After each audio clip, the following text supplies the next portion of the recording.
Hey there, it's Clay with Relationship Inner Game, and today we are talking about how to heal after a breakup.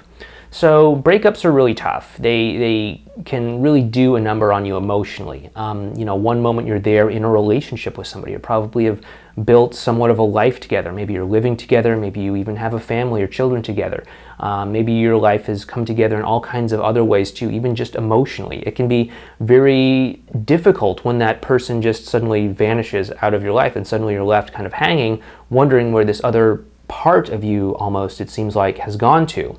And that's one reason why breakups can be so difficult. It's because the foundation that we build our life on suddenly gets a little shaky or maybe even disappears completely.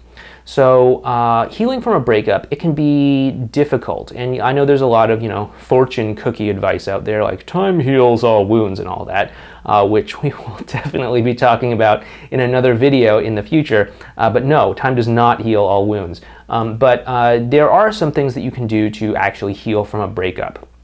So let's get into those today. Now, the first thing that you can do to heal from a breakup is to actually let yourself mourn the loss of the relationship that you had. Again, the relationship that you had is important to you. If it wasn't important to you, you wouldn't have probably cared enough to actually be in a relationship with that person. And yeah, maybe that person deceived you. Maybe they made you believe that they were one way when actually they were an entirely different way, or something like that. And that's totally not cool if that happened, but still, you're mourning the loss of what you thought you had in a relationship. And that can be hard, that can be difficult, that can be very challenging emotionally to know that the foundation that you built your life on wasn't as sturdy as you thought it was. And so let yourself go ahead and mourn that. There's nothing wrong with that. There's nothing wrong with just letting yourself cry, letting yourself feel the loss of what you've gone through. You don't need to pretend to be strong. You don't need to pretend like you don't care or anything like that. Everybody knows that you do. And I would be really troubled if you actually didn't care, right? Well, what are you doing having a relationship if you don't give a damn about it, right? So let yourself mourn the loss of that relationship. Next, what I think is very important for you to do is to really look at your relationship in reality. So many people, after a breakup, they really idolize their ex or their relationship. They put them up on a pedestal. And that's not to say that there weren't good things about your relationship or your ex. There absolutely were. Otherwise, you wouldn't have been together in the first place. But you also don't want to just blind yourself to all of the problems that your relationship had to begin with, right? Most people who go through breakups usually have a bit of a sense that something hasn't been quite right leading up to the breakup, right? Maybe the two of you have been arguing a little bit more than usual. Maybe your partner's been pulling away. Maybe something else has been going on. But you probably haven't been completely shocked that the breakup happened. It wasn't like, everything's perfect one day and then boom, out of the blue, you just get dumped, right? That doesn't seem to happen too often. And if you really look back, maybe you didn't realize the problems were as bad as they were, but you could probably tell that there was something not quite right with the connection between you and your partner. And so it's important to go back and look at that relationship, look at your partner and see them not through an idealistic lens, but actually through reality, okay? And that means seeing the bad things as well, so that you can actually learn from them, right? You can say, oh, okay, I see that he didn't really talk about his emotions, or she, danced around the truth, or something like that. And you can use that to learn more about what you need to do moving forward to choose better partners or have better relationships or whatever it is you need to do. And it can also help you to not get so fixated on the rejection that you feel. Because it can suck to feel as if you have been rejected by somebody else.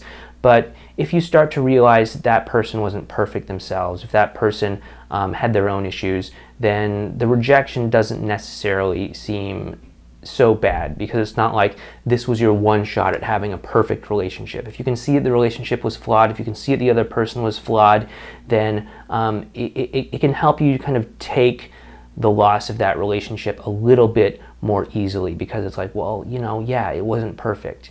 Yeah, they're not perfect either. Yeah, maybe we just even aren't well suited to be together. And yeah, maybe it probably was for the best that things ended sooner rather than later. I don't know. But you have to be willing to look at your relationship, at what happened in your situation, and be able to see it for what it truly is, not some sort of idealized, super romantic version of all the great parts minus all of the, flaws that every relationship obviously has. The third thing that you can do to heal from a breakup is to not let yourself dwell in hatred towards your ex, okay? And I know that a lot of people really hold resentment towards their ex. They do, and sure, maybe your ex did something awful to really wrong you in some way. Maybe they cheated on you. Maybe they just lied to you, betrayed you in some way, talked about you behind your back. Who knows what, right? But you don't want to dwell in that hatred forever. I'm sure you've met, these like burnt out middle-aged people that are like, all women suck or all men are jerks and all these things, right? And I don't want you to become one of those people because, yes, there are people in the world that do terrible things, but it doesn't mean that all men are like that. It doesn't mean that all women are like that. It doesn't even mean that the person that did the terrible thing doesn't regret it or that they did it specifically to harm you. They could have done it for any number of reasons. And you may not even necessarily be the main reason that they did it. So try not to hold on to the hate, at least not forever, okay? Yeah, you can be mad at them. Yeah, you can be upset with them. That's absolutely fine and normal. But just don't let that hatred sort of set down roots and really kind of conquer your heart and sort of make you rot from the soul outward, okay? Really kind of deal with that hatred or anger in a healthy way and then let go of it, okay? For example, my ex, my big ex, the one that I had a really big relationship with that ended up, terrible after we got together and broke up, 3 different times. She actually wasn't very faithful to me. And, yeah, that hurt. And yeah, I could absolutely be angry at her and I could say terrible things about her, but I don't really feel any kind of hatred for her any longer. I understand maybe why she did cheat, and I understand all of that. And it's not like I'm forgiving her. It's not like I'm like, yeah, we should get back together or anything like that. I just realized that was her nature, and she had a poor relationship with boundaries in terms of setting boundaries with the guys that flirted with her and all of that. And that's her thing to deal with.